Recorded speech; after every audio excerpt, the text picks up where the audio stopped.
An insider at streaming giant Netflix has claimed that the Sussexes' $100 million content partnership, I should say, is on the chopping block. Do you think this could be a sign or the end of Harry and Meghan's relationship with Netflix? Right. I think we can quite confidently say at this point, the deal's over. So that initial 5-year contract, the $100 million legendary partnership, is all but done. That is expiring within the next few months, and it's understood that Netflix will not be renewing that. They will be transitioning the Sussexes onto a new type of partnership called a first look deal. A first look deal is essentially, it's very popular in the entertainment industry. It basically says, all right, if you've got a project in the works or a TV show or something you want to make into a movie, we get first sort of run at it. And that means that Netflix can pass on it.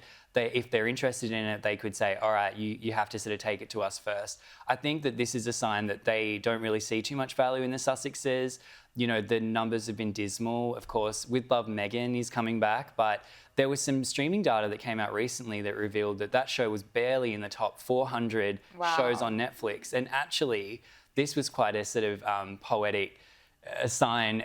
Meghan's sort of former show Suits, reruns of Suits, are actually more popular on Netflix than her own show. That does not surprise me. Right. So there's a sort of there's a lot of I don't want to say Schadenfreude, but definitely I think the ego would be a bit bruised. The other one, of course, was Polo. Remember that flop Harry put out, Polo? I mean, that show just disappeared without a trace. Didn't it? Right. You know, so I think from Netflix's point of view, look, they got the big thing. They got the docu-series that came out a couple of years ago that had a lot of revelations, did a lot of damage, and was very popular. So I think that from their point of view, they can say, look, we got the big scoop.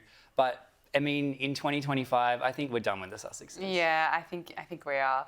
Look, and a Sussex insider has claimed that Prince Harry is prepared to reconcile with King Charles, even without the support of Meghan Markle. So what's the latest on this proposed peace summit? Right. I think this is a really crucial detail that's come out this week. An insider has said that Harry is sort of continuing negotiations and discussions, and that they don't necessarily include his wife. That's not to sort of spark any speculation about their marriage. I think their marriage is strong, but I think that Harry has understood that his family may never accept Meghan Markle. I think that, you know, just the timeline of events has just been so catastrophic in terms of the institution, but also on a personal level.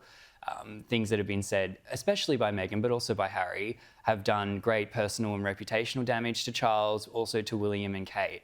And I think from their point of view, they're always going to be on guard. I think any type of peace summit, if it ever does happen, I don't think it would be, they could never really let him back in. How could you? You know, this is the person, you know, just as a reminder, in these interviews, you know, there were allegations of racism by an unnamed royal. It was later alleged that the unnamed royals were Kate and Charles. You know, that was never confirmed. The Sussexes denied that, but it was in that Omid Scobie book. Yeah. You know, those are absolutely, you know, very, very defamatory, reputation, sort of decimating kind of allegations. And of course, after something like that, you know, how could you trust them again? I don't think they'll ever trust Harry and Meghan again.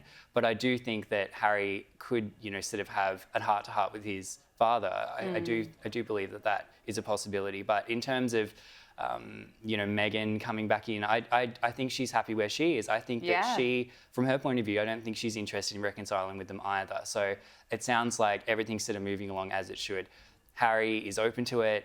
From a family point of view, it is his father. But Meghan is happy to just sort of let him go off and do that.